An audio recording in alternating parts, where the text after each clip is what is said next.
ദൈവം വരുന്ന കർത്താവായ യേശു ക്രിസ്തുവിന്റെ നാമത്തിൽ എല്ലാ വിശുദ്ധന്മാർക്കും സ്നേഹവന്ദനം. കർത്താവിൻ്റെ വലിയ കൃപയാണ് നമുക്ക് ഒരു ദിവസം കൂടെ നമുക്ക് ലഭിച്ചു. നിത്യതയുടെ ഒരുക്കത്തിന് വേണ്ടി നമുക്ക് ദൈവം തരുന്ന സമയങ്ങളാണ്. എപ്പോഴും കർത്താവ് വരുന്നു എന്ന് കേൾക്കുമ്പോൾ വീണ്ടും ജനിച്ച ഒരു ദൈവത്തിനെ സംബന്ധിച്ചിടത്തോളം അവനുള്ളിൽ വളരെ സന്തോഷമുണ്ടാവും. കർത്താവ് വരുന്നെന്ന് കേൾക്കുമ്പോൾ നിങ്ങളുടെ ഉള്ളിൽ എന്താ ഉണ്ടാകുന്നത്? നമ്മളെ ആശ വെച്ചിരിക്കുന്ന നമ്മുടെ കർത്താവിന് വേഗം കാണാമല്ലോ എന്നുള്ള ആ ഒരു സന്തോഷം നമ്മുടെ ഉള്ളിൽ ഉണ്ടാകുന്നുണ്ടോ? അതെ, ഒരു യഥാർത്ഥ ക്രിസ്തീയ ജീവിതം പ്രത്യാശയാൽ നിറയപ്പെട്ടൊരു ജീവിതമാണ്. അപ്പോൾ തിരുവചനത്തിലൂടെ ഏത് കാര്യം കേൾക്കുമ്പോഴും നമ്മുടെ സന്തോഷം ഒന്നുകൂടെ വർദ്ധിക്കുക. ഒരിക്കൽ കൂടി നമുക്ക് വീണ്ടും തിരുവചന പഠനത്തിലേക്ക് ദൈവം നമ്മളെ കൊണ്ടുവന്നിരിക്കുക. അപ്പോൾ ഇപ്പോൾ നമ്മൾ നോക്കിക്കൊണ്ടിരിക്കുന്നത് ലോകത്തിൽ 3 വിഭാഗം ജനങ്ങളുണ്ടെന്നും ആ 3 വിഭാഗം അത് എങ്ങനെയാണ്? 1 പ്രാകൃതന്മാർ, 2 ജഡികന്മാർ, 3 ആത്മീകന്മാർ. ഇങ്ങനെ 3 വിഭാഗം ജനങ്ങളാണ് ഇന്ന് ലോകത്തിലുള്ളത്. അപ്പോൾ അത് ഏതൊരു കൂട്ടായ്മയിലും നമുക്ക് അങ്ങനെയുള്ള 3 നിലവാരത്തിലുള്ള ജനങ്ങളെ കാണാൻ കഴിയും. അപ്പോൾ നമ്മളോട് വ്യക്തിപരമായിട്ടുള്ള ബന്ധത്തിൽ നമ്മൾ മനസ്സിലാക്കേണ്ടത്, ഞാൻ ഇന്ന് ഒരു പ്രാകൃതനാണോ, അതോ ജഡികനാണോ, അതോ ആത്മീയനാണോ? കാരണം ദൈവത്തിന് ആത്മീയരെ കൊണ്ട് മാത്രമേ പ്രയോജനമുള്ളൂ. അപ്പോൾ ഒരു പ്രാകൃതനാണെങ്കിൽ അവർ ദൈവത്തിന് വേണ്ടി പ്രയോജനപ്പെടുന്നില്ല. ഒരു ജഡികനാണെങ്കിലും അവരെ കൊണ്ട് ദൈവത്തിന് പ്രയോജനമില്ലെന്ന് മാത്രമല്ല, അവര് ദൈവനാമ ദൂഷണത്തിന് കാരണക്കാരാകുകയും ചെയ്യും. അപ്പോൾ നമ്മൾ ഇന്നലെ കണ്ടത് പ്രാകൃതന്മാർ എന്നുള്ള കാര്യമായിരുന്നു. പ്രാകൃതൻ എന്ന് പറഞ്ഞാല് ഈ ലോകത്തിൽ അവർ ജഡത്തിൽ ജനിച്ചു, എന്നാൽ വീണ്ടും ജനനം നടന്നിട്ടില്ല. അവര് ദൈവത്തിന്റെ ആത്മാവുള്ളവരല്ല. അവർ ഭൗതികമായ കാര്യങ്ങൾ മാത്രം ചിന്തിക്കുകയും ഭൗതികമായിരിക്കുന്ന കാര്യങ്ങളുടെ പിന്നാലെ ഓടുകയും ചെയ്യുന്ന ഒരു കൂട്ടരാണ്. അവരുടെ ലക്ഷ്യം മുഴുവനും ഈ ലോകമാണ്. എന്നാൽ നമ്മൾ ഇന്ന് ചിന്തിക്കാൻ പോകുന്നത് ജഡികന്മാരെ കുറിച്ചാണ്. ജഡികന്മാർ എന്ന് പറയുമ്പോൾ അവർ വീണ്ടും ജനിച്ചവരാണെങ്കിലും അവര് സമയത്തിനനുസരണമായിരിക്കുന്ന ഒരു ആത്മീയ വളർച്ച സംഭവിക്കാത്ത ഒരു കൂട്ടരാണ്. അപ്പോൾ ഇന്ന് നമ്മുടെ ജീവിതത്തിൽ നമുക്കറിയാം, ഇന്ന് അനേക രക്ഷിക്കപ്പെട്ടവർ എന്ന് പറയുന്ന അനേകരും ജഡികന്മാരായിട്ടാണ് കാണുന്നത്. കാരണം അവരെ ആത്മീയമായിട്ടൊരു വളർച്ചയുള്ളതായിട്ട് അവരെ കാണുന്നില്ല. അവർക്ക് ആത്മീയ കാര്യങ്ങളെ വിവേചിക്കാനോ അല്ല ആത്മീയമായ കാര്യങ്ങൾക്ക് പ്രയോജനപ്പെടുവാനോ മറ്റുള്ളവരെ അവർക്ക് പ്രോത്സാഹിപ്പിക്കാനോ പോലും കഴിയാത്ത ഒരനുഭവം. അപ്പോൾ അങ്ങനെയുള്ള ജഡീകന്മാർ, ജഡീകന്മാരെ നമുക്ക് എങ്ങനെ തിരിച്ചറിയാം എന്നുള്ള വിഷയമാണ് ഇന്ന് ഞാൻ നിങ്ങളുമായിട്ട് പങ്കുവയ്ക്കാൻ ആഗ്രഹിക്കുന്നത്.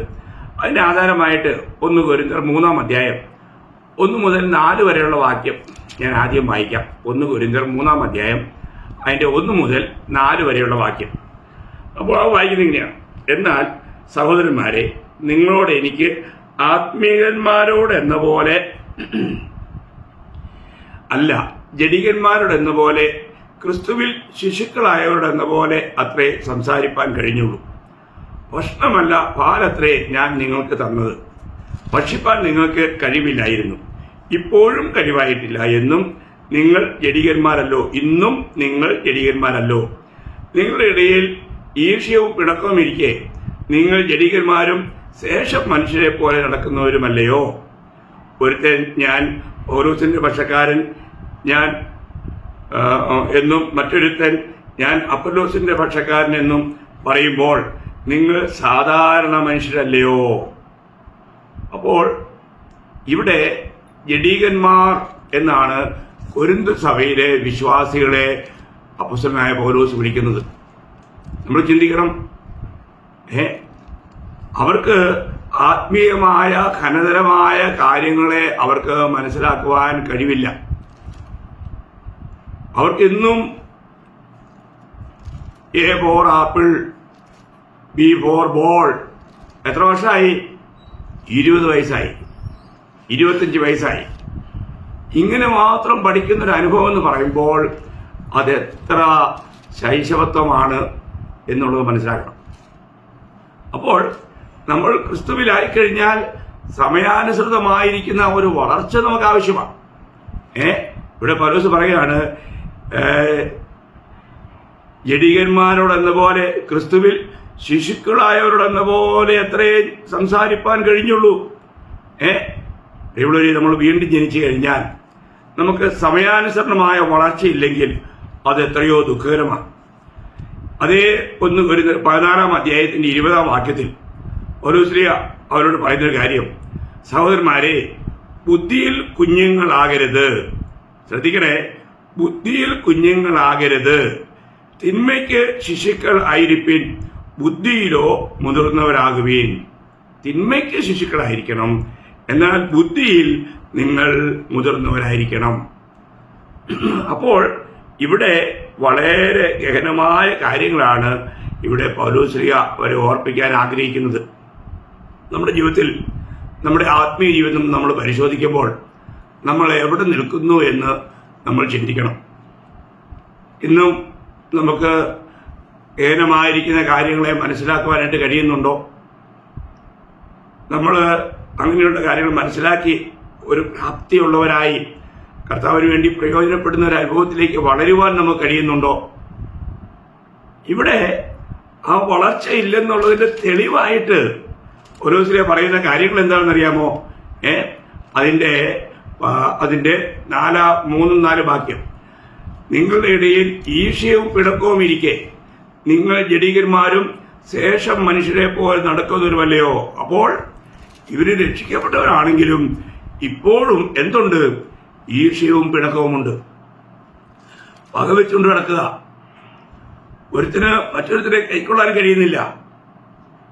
ഇപ്പോഴും ആ പണ്ടത്തെ ആ പ്രാകൃത മനുഷ്യന്റെ അനേക പാവ സ്വഭാവങ്ങൾ അവരെ ഇപ്പോഴും ഭരിച്ചുകൊണ്ടിരിക്കുക. എത്ര ദുഃഖകരമായ ഒരു അനുഭവമാണ്. ഒരുവൻ ക്രിസ്തുവിലായാലും ഒരു പുതിയ സൃഷ്ടിയാണ്. എന്നാൽ ഇതാ വീണ്ടും അവര് ജഡത്തെ അനുസരിച്ച്, ജഡീക മോഹങ്ങളെ അനുസരിച്ച് അവർക്ക് ആത്മീയമായിട്ട് വളരാൻ കഴിയാത്ത ഒരു അനുഭവത്തിലേക്ക്, ആ ജഡീക ചിന്താഗതികളിലേക്ക് അവർ പോകുകയാണ്. എത്ര ദുഃഖകരമായൊരു കാര്യമാണ്. ഇന്ന് അനേക സഭകളിൽ നമുക്ക് ഈ വിധത്തിലുള്ള കാര്യങ്ങൾ കാണാൻ കഴിയുന്നില്ലേ? അനേകരും പകയും വിദ്വേഷവും, പരസ്പരം മനസ്സ് തുറന്ന് സംസാരിക്കാൻ പോലും സാധിക്കാത്ത ഒരവസ്ഥ, ആത്മാർത്ഥമായിട്ടുള്ള ആ സ്നേഹം പങ്കുവയ്ക്കുവാൻ കഴിയാത്തൊരവസ്ഥ. എത്ര ദൈവത്തിന്റെ ഹൃദയത്തെ എത്രമാത്രം വേദനിപ്പിക്കുന്ന ഒരവസ്ഥയാണ്. രക്ഷിക്കപ്പെട്ട ഒരുവൻ മറ്റൊരുവനെ ഒരു ശത്രുവിനെ പോലെ കാണുന്ന ഒരനുഭവം എന്ന് പറയുമ്പോൾ ആ സ്വർഗീയ പിതാവ് എത്രമാത്രം ദുഃഖിക്കുന്നുണ്ടായിരിക്കാം.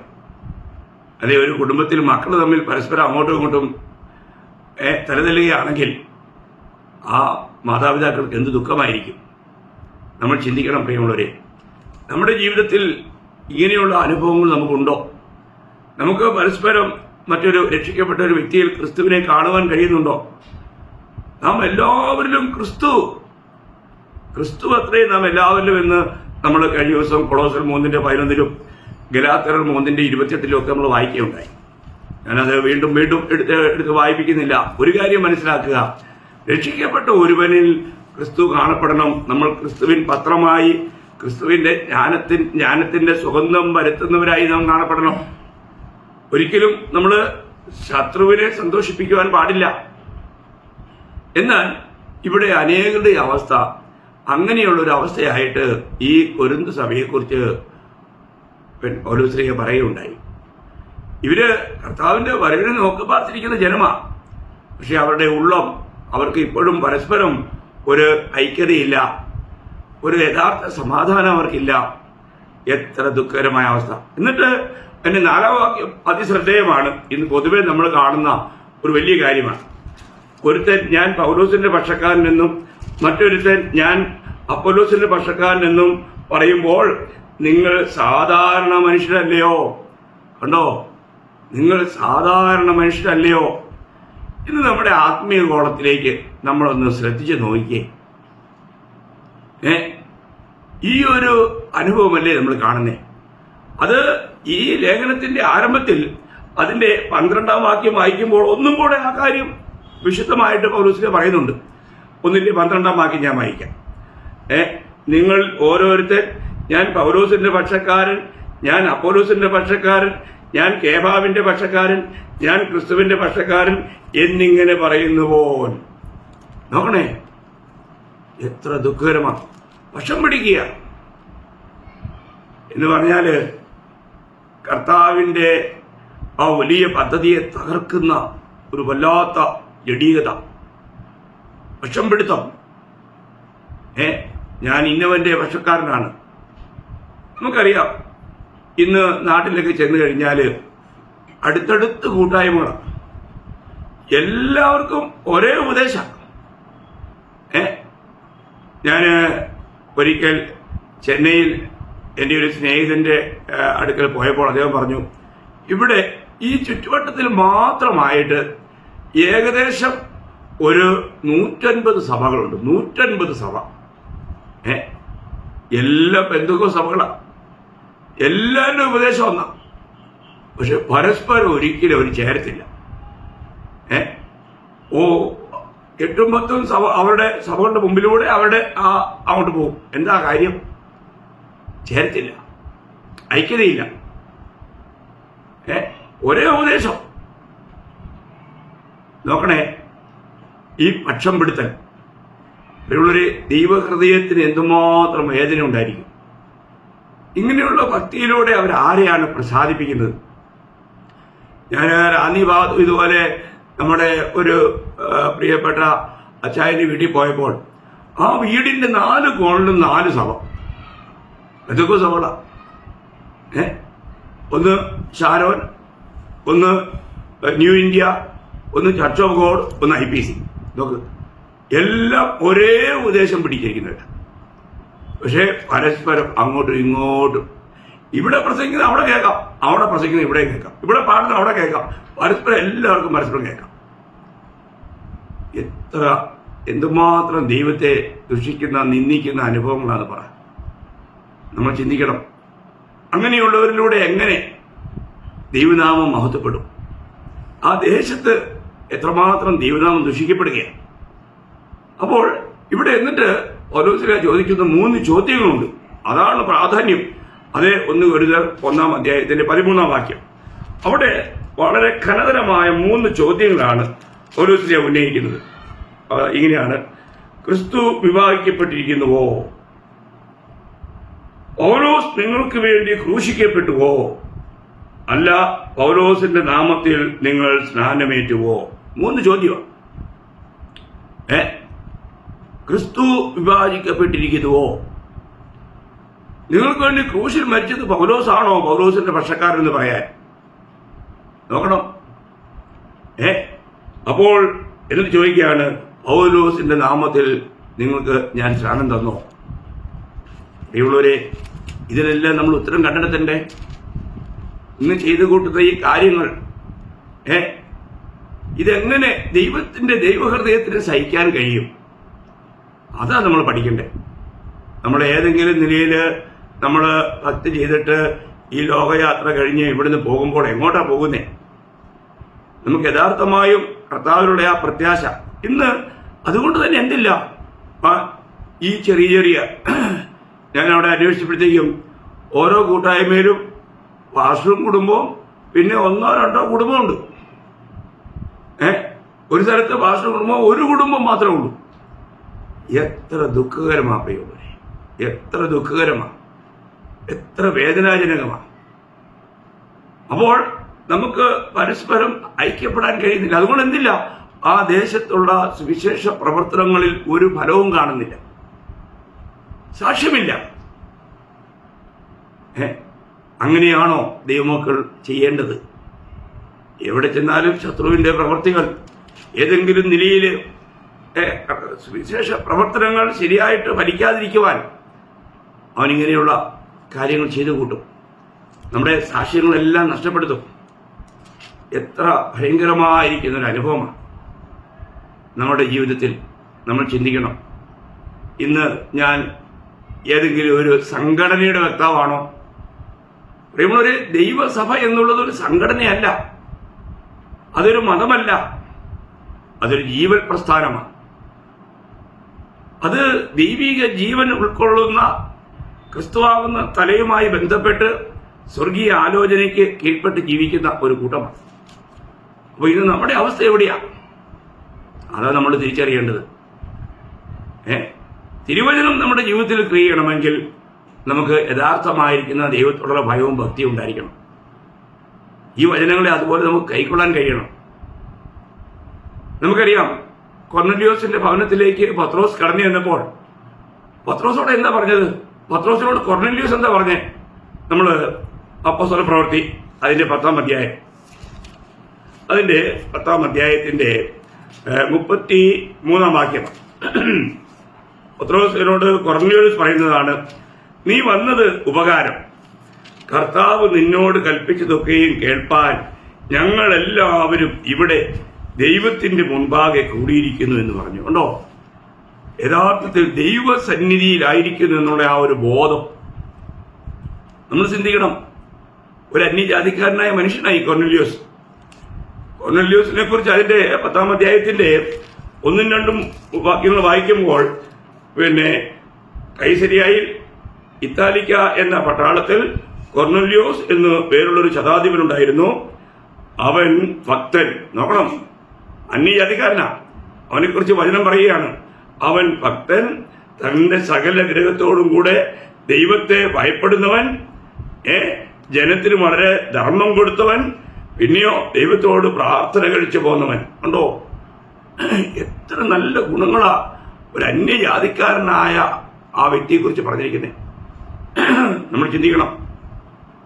അപ്പോൾ ഇവിടെ ദൂതൻ മുമ്പോട്ട് വായിക്കുമ്പോൾ അവൻ ദർശനമുള്ളവനായിരുന്നു. ദൂതന്റെ ദർശനം അവനുണ്ടാകുന്നു. എന്നിട്ട് ആ ദൂതനോട് എന്നാ പറഞ്ഞറിയോ? അവൻ പറയുന്നത്, അവനോട് നിന്റെ പ്രാർത്ഥനയും, അതിന്റെ 4-ാം വാക്യം, അവനോട് നിന്റെ പ്രാർത്ഥനയും ധർമ്മവും ദൈവത്തിന്റെ മുമ്പിൽ എത്തിയിരിക്കുന്നു. പക്ഷെ നീ എത്തിയല്ല. നീ എന്ത് ചെയ്യണം? നീ രക്ഷിക്കപ്പെടണം. അപ്പം നീ രക്ഷിക്കപ്പെടുവാനുള്ള ദൂത് നിന്നോട് പറയുവാൻ നീ എന്ത് ചെയ്യണം? നീ ഇപ്പോൾ തന്നെ ആൾക്കാരെ അയച്ച് പത്രോസിനെ വരുത്താനാണ് ദൂതൻ കൽപ്പിച്ചത്. നോക്കണം, അതൊക്കെ എത്ര വലിയ ഭാഗ്യമല്ലേ? ദൂതന്മാർക്ക് പോലും സുവിശേഷം പറയുവാനുള്ള അധികാരമില്ല. സുവിശേഷം പറയണമെങ്കിൽ അത് രക്ഷിക്കപ്പെട്ട ഒരുവനായിരിക്കണം. രക്ഷിക്കപ്പെട്ട ഒരുവനെ കൊണ്ട് മാത്രമേ ഈ ദൂത് അറിയിക്കുവാൻ ദൈവം ആഗ്രഹിക്കുന്നുള്ളൂ. അതുകൊണ്ട് ഇവിടെ ദൂതൻ പറയുകയാണ്, നീ അയച്ച് എന്ത് ചെയ്യണം? നീ പത്രോസ് എന്ന ഈ മറുപേരുള്ള വ്യക്തിയെ വരുത്തണം. നീ യോപ്പയിലേക്ക് ആളയച്ച്, അതിന്റെ 10-ാം അധ്യായം 5-ാം വാക്യം, നീ യോപ്പയിലേക്ക് ആളയച്ച് പത്രോസ് എന്ന് മറുപേരുള്ള ശിമോനെ വരുത്തുക. എന്തിനാ ശിമോനെ വരുത്തുന്നേ? ഈ അപ്പോസ്തല പ്രവൃത്തി 11-ാം അധ്യായം 14-ാം വാക്യം, നീയും നിന്റെ ഗ്രഹം മുഴുവനും രക്ഷിക്കപ്പെടുവാനുള്ള വാക്കുകളെ അവൻ നിന്നോട് സംസാരിക്കും എന്ന് ദൂതൻ പറഞ്ഞു. കണ്ടോ? നോക്കുക, എത്ര ശ്രേഷ്ഠം. അപ്പോൾ ദൈവത്തിന്റെ ദാസന്മാരിലൂടെ യഥാർത്ഥ ദൈവം നിയോഗിച്ചിരിക്കുന്ന വ്യക്തികളുടെ മാത്രമേ സുവിശേഷം കേൾക്കാൻ കഴിയൂ. ഇവിടെ പത്രോസ് വന്ന് ദൈവത്തിന്റെ വചനം അറിയിച്ചപ്പോൾ നമ്മൾ വായിക്കുന്നത് അതിന്റെ പ്രവൃത്തി 10-44. ഈ വാക്കുകളെ പത്രോസ് പ്രസ്താവിക്കുമ്പോൾ തന്നെ വചനം കേട്ട എല്ലാവരുടെ മേലും പരിശുദ്ധാത്മാവ് വന്നു. കണ്ടോ? അവിടെ കേട്ടുകൊണ്ടിരിക്കുന്നവരെല്ലാവരും ദൈവവചനമായിട്ട് അതിനെ കൈക്കൊണ്ടുകൊണ്ടിരുന്നു എന്നുള്ളതിന്റെ. നമ്മൾ ദൈവവചനം കേൾക്കുമ്പോൾ നമ്മൾ എങ്ങനെ കേൾക്കുന്നു എന്നുള്ളത് സ്വർഗം നോക്കുന്നുണ്ട്. ഇന്ന് ദൈവത്തിന്റെ ആത്മാവിന്റെ പ്രവൃത്തി നമ്മളിൽ നടക്കണമെങ്കിൽ ഈ വചനത്തെ ദൈവവചനമായിട്ട് തന്നെ നമ്മൾ കൈക്കൊള്ളണം. അപ്പൊ ഇന്ന് നമ്മൾ കൂട്ടായ്മകൾ പലപ്പോഴും വരുമ്പോൾ ദൈവത്തിന്റെ വചനങ്ങൾ പ്രസ്താവിക്കപ്പെടുമ്പോൾ അനേകരുടെ ജീവിതത്തിലും ഈ വചനങ്ങൾ ക്രിയ ചെയ്യാത്തതിന് കാരണം അവർ ദൈവ സന്നിധിയിലായിരിക്കുന്നുവെന്നും ഞങ്ങൾ കേൾക്കുന്ന വചനം ദൈവവചനമാണെന്നുള്ള ആ ബോധ്യം പലർക്കുമില്ല. അതുകൊണ്ട് തന്നെ അവരിലത് പ്രവർത്തിക്കുന്നില്ല. പൗലോസ് ഈ കാര്യത്തെക്കുറിച്ച് പറയുന്ന ഒരു വാക്യം നിങ്ങളുടെ ഓർമ്മയിലും ചിലപ്പോൾ കാണും. 1 തെസ്സലോനിക്കർ അതിന്റെ 2-ാം അധ്യായം അതിന്റെ 13-ാം വാക്യത്തിൽ നമ്മൾ വായിക്കുന്നത് ഇങ്ങനെയാണ്: ഞങ്ങൾ പ്രസംഗിച്ച ദൈവവചനം നിങ്ങൾ കേട്ടു. മനുഷ്യന്റെ വചനമായിട്ടല്ല, സാക്ഷാലാകുന്നത് പോലെ ദൈവവചനമായിട്ട് തന്നെ കൈക്കൊണ്ടതിനാൽ ഞങ്ങൾ ദൈവത്തെ ഇടപെടാതെ സ്തുതിക്കുന്നു. വിശ്വസിക്കുന്ന നിങ്ങളിൽ അത് വ്യാപരിച്ചുകൊണ്ടിരിക്കുന്നു. കണ്ടോ, അതാ ദൈവമക്കളെ കാര്യം. നമ്മൾ ഈ പറയുന്ന ഈ വചനം, ഇത് ദൈവത്തിന്റെ വചനമാ പ്രിയമുള്ളവരെ. അപ്പോൾ ഞാൻ നിങ്ങളോട് ഈ നിലയിൽ ഈ യൂട്യൂബിലൂടെ സംസാരിച്ചുകൊണ്ടിരിക്കുമ്പോൾ ഒരു കാര്യം മനസ്സിലാക്കേണ്ടത്, നിങ്ങൾ ദൈവസന്നിധിയിൽ ഇരുന്ന് ദൈവത്തിന്റെ വചനം ഈ മാധ്യമത്തിലൂടെ കേൾക്കുമ്പോൾ ഞാൻ കേൾക്കുന്നത് ദൈവത്തിന്റെ വചനമാണെന്നുള്ള യഥാർത്ഥമായ വിശ്വാസത്തിൽ, ആ ബോധ്യത്തിൽ നിങ്ങൾ ഇത് കേൾക്കുകയും കൈക്കൊള്ളുകയും ചെയ്യുന്നുവെങ്കിൽ ദൈവവചനം നിങ്ങളായിരിക്കുന്ന സ്ഥാനത്ത് തന്നെ അത് പ്രവർത്തിക്കുവാനിടയായിരിക്കും. ഇതാ നമ്മൾ മനസ്സിലാക്കേണ്ടത്. അപ്പോൾ ഇവിടെ പൗലോസ് പറയുന്നത് അത് മനുഷ്യന്റെ വചനമായിട്ടല്ല, സാക്ഷാലുള്ളതുപോലെ ദൈവവചനമായിട്ട് തന്നെ നിങ്ങളത് കേട്ടു, വിശ്വസിച്ചു, അത് നിങ്ങളിൽ വ്യാപരിച്ചു പിരിക്കുന്നു, അതിന്റെ പ്രവൃത്തി നിങ്ങളിൽ വെളിപ്പെട്ട് കാണുന്നു. അപ്പോൾ ഇന്ന് അനേകരുടെയും ജീവിതത്തിൽ ഈ ദൈവത്തിന്റെ വചനം കേൾക്കുന്നെങ്കിലും അവർക്ക് എന്ത് സംഭവിക്കുന്നില്ല? അവർക്ക് യാതൊരു മാറ്റവും സംഭവിക്കുന്നില്ല. യഥാർത്ഥ മാനസാന്തരത്തിന്റെ പ്രവൃത്തി അവരിൽ കാണുന്നില്ല. എത്ര ദുഃഖകരമാണെന്ന് മനസ്സിലാക്കണം. ഇവിടെ ദൈവത്തിന്റെ വചനം അറിയിക്കുന്നിടത്ത് നിശ്ചയമായിട്ടും ദൈവപ്രവൃത്തി വെളിപ്പെടണം. എന്നാൽ നമുക്കറിയാം, ഈ കാലഘട്ടം പാപം വളരെ പെരുകിക്കൊണ്ടിരിക്കുന്ന ഒരു കാലഘട്ടമാണ്. ഏത് കാലത്തെയും അപേക്ഷിച്ച് ഇന്നുള്ളതുപോലെ പാപം പെരുകിയ ഒരു കാലഘട്ടം ഇതിനു മുൻപ് മനുഷ്യ ചരിത്രത്തിൽ കാണുകയില്ല. നമുക്കറിയാം, നമ്മുടെ കർത്താവിന്റെ വരവിന്റെ അടുത്ത സമയത്ത് നടക്കുന്ന കാര്യങ്ങളെക്കുറിച്ച് കർത്താവ് തന്നെ പറഞ്ഞപ്പോൾ നമുക്കറിയാം. ലൂക്കോസിന്റെ സുവിശേഷം അതിന്റെ 17-ാം അധ്യായം അതിന്റെ 26-ാം വാക്യത്തിൽ കർത്താവ് പറഞ്ഞെന്തുവാ? നോഹയുടെ കാലത്ത് സംഭവിച്ചതുപോലെ മനുഷ്യപുത്രന്റെ നാളിലും ഉണ്ടാകും. നോഹ പെട്ടകത്തിൽ കടന്ന നാൾ വരെ അവർ തിന്നും കുടിച്ചും വിവാഹം കഴിച്ചും വിവാഹത്തിന് കൊടുത്തും പോന്നു. ജലപ്രളയം വന്ന് അവരെ എല്ലാവരെയും മുടിച്ചു കളഞ്ഞു. നോക്കണേ, അടുത്തൊരു സംഭവം കൂടെ പറഞ്ഞിട്ടുണ്ട്, ലോത്തിന്റെ കാര്യം. അതിന്റെ 28-ാം വാക്യം. ലോത്തിന്റെ കാലത്ത് സംഭവിച്ചതുപോലെ തന്നെ അവർ തിന്നും കുടിച്ചും കൊണ്ട് വിറ്റും നട്ടും പണിതും പോന്നു. എന്നാൽ ലോത്ത് സ്വതം വിട്ട നാളിൽ ആകാശത്തു നിന്നും തീയും ഗന്ധകവും പെയ്ത് എല്ലാവരെയും മുടിച്ചു കളഞ്ഞു. മനുഷ്യപുത്രന് വെളിപ്പെടുന്ന നാളിൽ ഔവണ്ണം തന്നെയാകും. ഓ, എത്ര ശക്തമായ മുന്നറിയിപ്പ് അറിയോ മക്കളെ. ഒരു രീതിയിൽ പറഞ്ഞാൽ അന്ന് നോഹയുടെ കാലത്തുണ്ടായിരുന്ന പാവത്തെക്കാളും വളരെ ഇന്ന് പാവം വിളച്ചത വർദ്ധിച്ചിരിക്കല്ലേ. ദൈവമില്ലാത്തൊരു കാലഘട്ടം, ദൈവത്തോട് യാതൊരു രീതിയിലും ഹൃദയം കഠിനമാക്കി തന്നിഷ്ടപ്രകാരം ജീവിക്കുന്ന ഒരു കാലഘട്ടം. നിങ്ങളത് ഉൽപ്പത്തി പുസ്തകം 6-ാം അധ്യായം വായിച്ചാൽ നിങ്ങൾക്ക് മനസ്സിലാവും. തോന്നിവാസം ജീവിക്കുന്ന ഒരു കാലഘട്ടം, ഒരു രീതിയിലും ദൈവത്തോട് യാതൊരു ബഹുമാനമില്ലാത്ത കാലഘട്ടം. ലോത്തിന്റെ കാലഘട്ടം, സ്വവർഗഭോഗം, ഏറ്റവും മികച്ചമായിരിക്കുന്ന ദൈവ ദൃഷ്ടിയിൽ ഏറ്റവും നികൃഷ്ടമായിരിക്കുന്ന പാപം പോലും പെരുകിയ കാലഘട്ടം. ഇവിടെ ഇന്ന് നമ്മുടെ ലോകത്തിൽ കാണുന്നതും കേൾക്കുന്നതും എന്താണ്? അതിനെയെല്ലാം കവച്ചു വെച്ചില്ലേ? അപ്പോൾ അതുകൊണ്ട് തന്നെ ഈ പാപത്തിന്റെ പ്രസരം വർദ്ധിച്ചത് കൊണ്ട് തന്നെ ദൈവസ്നേഹം, നമുക്കറിയാം, മത്തായി 24:12 വായിക്കുന്നുണ്ട്, അതിക്രമം പെരുകുന്നതുകൊണ്ട് സ്നേഹം തണുക്കുന്ന, സ്നേഹം തണുത്തുപോയ ഒരവസ്ഥ. പരസ്പരം സ്നേഹിക്കേണ്ടവര് പരസ്പരം പകയ്ക്കുകയാണ്. എത്ര ദുഃഖകരമായ ഒരു അനുഭവം.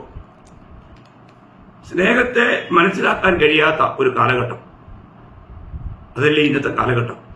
നമ്മൾ ഇന്ന് കർത്താവ് വരുമെന്നുള്ള പ്രതീക്ഷയോടെ ഒരുങ്ങി കാത്തിരിക്കാൻ കടപ്പെട്ടവരാണ്.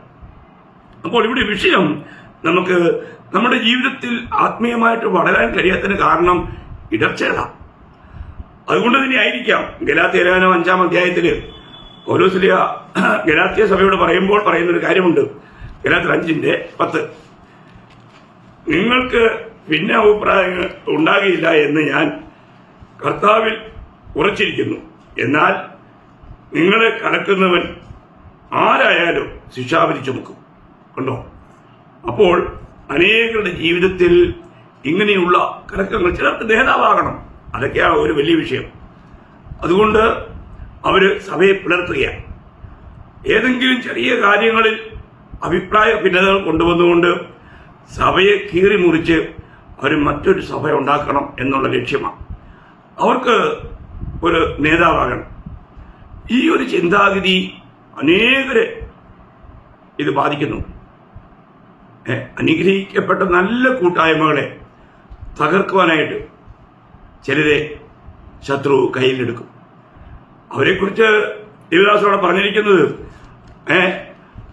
എന്നാൽ നിങ്ങളെ കലക്കുന്നവൻ ആരായാലും ശിക്ഷാവിധി ചുമക്കും. അയ്യോ, അങ്ങനെയുള്ളവരെ കുറിച്ച് ചിന്തിക്കുമ്പോൾ വളരെ ഭയാനകമായിട്ടുള്ളവരെ. അവർക്ക് ശിക്ഷാവിധി ഉണ്ടെന്നാ പറഞ്ഞേ, ശിക്ഷാവിധി. അപ്പോൾ പലരും അത് മനസ്സിലാക്കുന്നില്ല. എന്നാൽ നമ്മൾ ഈ കാര്യം മനസ്സിലാക്കണം. നമ്മുടെ ജീവിതത്തിൽ നമ്മുടെ ആത്മീയ വളർച്ച എങ്ങനെയുണ്ട്?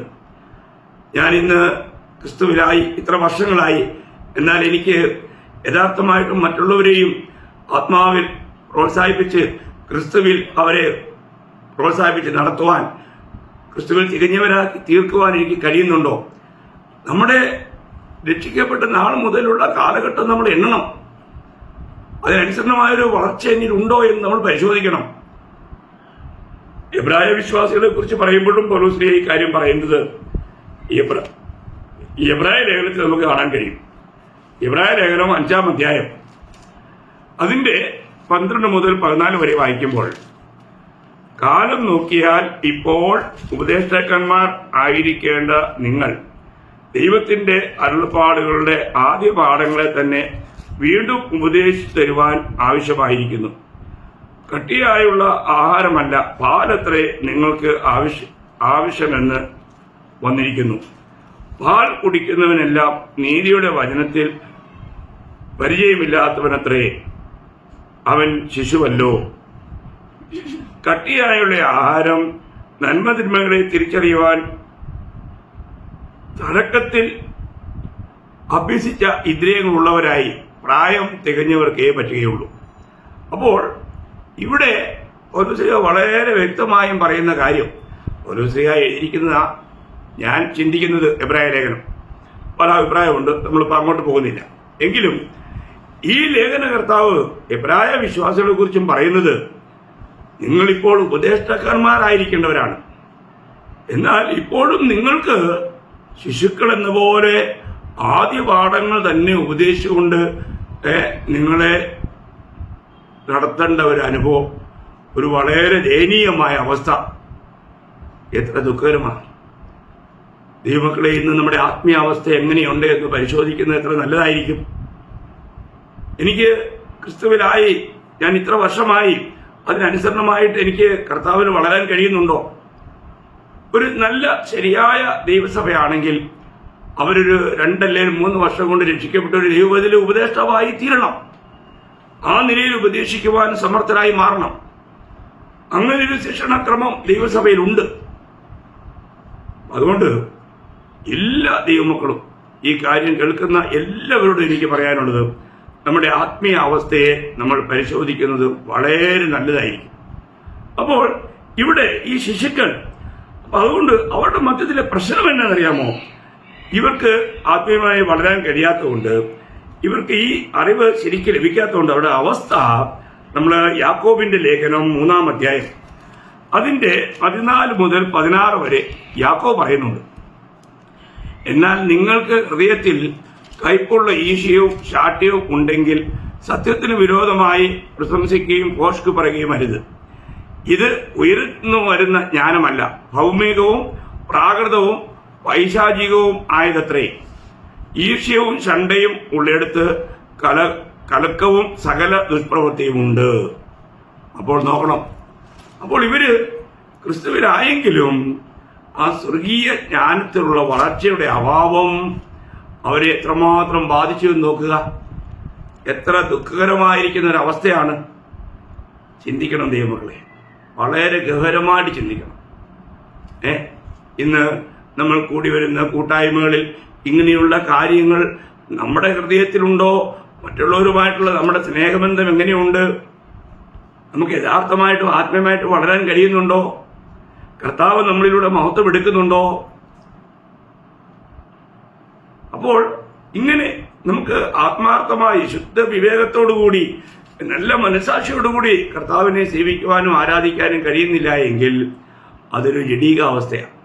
അവർ ജഡീകന്മാരാണ്. അങ്ങനെയുള്ളവരാണ് സഭയിൽ പ്രശ്നമുണ്ടാക്കുകയും സഭ വിട്ടു പോവുകയൊക്കെ ചെയ്യുന്നത്. പൗലോസ് തന്നെ എഫേസ്യ ലേഖനത്തില് വളരെ നല്ല ഒരു ആലോചന, എഫേസ്യർ 4:14 വാക്യമാണ്. ഞാനത് നിങ്ങൾക്ക് വേണ്ടി വായിക്കാം.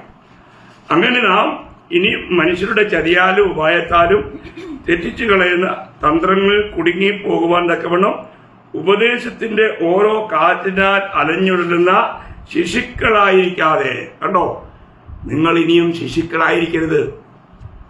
നിങ്ങൾ അറിവിൽ മുതിർന്നവരായിരിക്കണം. നിങ്ങൾ തിന്മയ്ക്ക് ശിശുക്കളായിരിക്കണം. ഒരു കാര്യം മനസ്സിലാക്കണം, നമുക്ക് വളരേണ്ടതുപോലെ വളരാൻ കഴിഞ്ഞില്ല എങ്കിൽ അതിന്റെ നേട്ടം കൊയ്യുന്നത് നമ്മുടെ ശത്രുവായ പിശാചായിരിക്കും. അവൻ നമ്മളെ വഞ്ചിക്കാനിടയായിട്ട്. എല്ലാ ദൈവമക്കളോടും ദൈവ സ്നേഹത്തിൽ ഞാൻ ഓർപ്പിക്കട്ടെ, നമ്മൾ എത്രമാത്രം കരുതലുള്ളവരായിരിക്കണം. രക്ഷിക്കപ്പെട്ടു എന്ന് പറഞ്ഞതുകൊണ്ട് മാത്രമായില്ല, രക്ഷിക്കപ്പെട്ട നമ്മൾ സമയാനുസൃതമായി നമുക്ക് ആത്മാവിൽ വളരുവാനായിട്ട് കഴിയണം. നമുക്ക് സഭയ്ക്ക് നമ്മൾ ഒരു നല്ല മാതൃകയായിരിക്കണം. നമ്മൾ ഒരു പ്രോത്സാഹനമായിരിക്കണം. നമ്മളെ മറ്റുള്ളവർക്ക് കണ്ടു പഠിക്കാൻ തക്കവണ്ണം നമ്മളൊരു മാതൃകയായി മാറണം. അതാണ് ദൈവം നമ്മളിൽ നിന്ന് ആഗ്രഹിക്കുന്നത്. ഇന്ന് നമ്മുടെ ആത്മീയ ജീവിതം എങ്ങനെയുണ്ട്? യഥാർത്ഥമായിട്ടും കർത്താവിനെ മഹത്വപ്പെടുത്തുന്ന ഒരു ജീവിതമാണോ നാം നയിക്കുന്നത്? നമ്മൾ ദൈവത്തോടും മറ്റുള്ളവരോടും ഒരു വിശ്വസ്തരായി നല്ല മനസ്സാക്ഷി വെച്ച് പുലർത്തുന്നവരാണോ? അത് നമ്മൾ പരിശോധിക്കണം. ഓരോ വ്യക്തികളും ഈ അപ്പോസ്തല പ്രവൃത്തിയിൽ തന്നെ ഒരു സ്ത്രീ പറയുന്ന ഒരു വാക്യോടെ വായിച്ച് ഞാൻ ഈ ഭാഗം ഇന്നത്തെ ഈ ചിന്ത ഇവിടെ അവസാനിപ്പിക്കാമെന്ന് കരുതുന്നു. അപ്പോസ്തല പ്രവൃത്തി 24-16 വാക്യം. അതുകൊണ്ട് എനിക്ക് ദൈവത്തോടും മനുഷ്യരോടും കുറ്റമില്ലാത്ത മനസാക്ഷി എല്ലായ്പ്പോഴും ഉണ്ടായിരിക്കുവാൻ ഞാൻ ശ്രമിക്കുന്നു. അതാവശ്യം. അതാണ് ഒരു ആത്മീയന്റെ ഒരു യഥാർത്ഥമായിരിക്കുന്ന അടയാളം. എന്താണ്? ദൈവത്തോടും നമ്മുടെ കൂട്ടു സഹോദരങ്ങളോടും. നോക്കാം, എനിക്ക് ദൈവത്തോടും മനുഷ്യരോടും കുറ്റമില്ലാത്ത മനസാക്ഷി എല്ലായ്പ്പോഴും ഉണ്ടായിരിക്കാൻ ഞാൻ ശ്രമിക്കുന്നു. അതാ ദൈവമക്കളെ നമുക്ക് അനിവാര്യം. അങ്ങനെ ആയിരിക്കാൻ നമുക്ക് കഴിയുന്നുണ്ടോ? അപ്പോൾ ഈ ലോകത്തിലുള്ള 3 വിഭാഗത്തിലെ 2 വിഭാഗത്തെക്കുറിച്ച് ഇപ്പോൾ നമ്മൾ കണ്ടു കഴിഞ്ഞു. ഒന്ന് പ്രാകൃതർ എന്നുള്ളതായിരുന്നു. ഇന്ന് നമ്മൾ ചിന്തിച്ചത് ജഡീകന്മാർ എന്നുള്ളതാണ്. ജഡീകന്മാരെ കൊണ്ടും ദൈവത്തിന് പ്രയോജനമില്ല. മറിച്ച് അവർ ദൈവത്തിന്റെ നാമം ദുഷിക്കുന്നവരായി മാറും. ദൈവദൂഷണത്തിന് പാത്രമായിട്ട്. അങ്ങനെയാകാൻ ഇടയാകാതിരിക്കട്ടെ. ഇനി അടുത്ത ക്ലാസ് നമുക്ക് ആത്മീയതയെക്കുറിച്ചുള്ള ക്ലാസ്സാണ്. അത് കർത്താവ് സഹായിച്ചാൽ അടുത്ത വ്യാഴം വെള്ളി ദിവസങ്ങളിൽ നമുക്ക് അതിനെക്കുറിച്ച് ചിന്തിക്കാം. കർത്താവ് വചനങ്ങളാൽ എല്ലാ ദൈവമക്കളെയും ധാരാളമായി അനുഗ്രഹിക്കട്ടെ. കർത്താവിന് മാത്രം എല്ലാ മഹത്വം ഉണ്ടാകട്ടെ. ആമേൻ.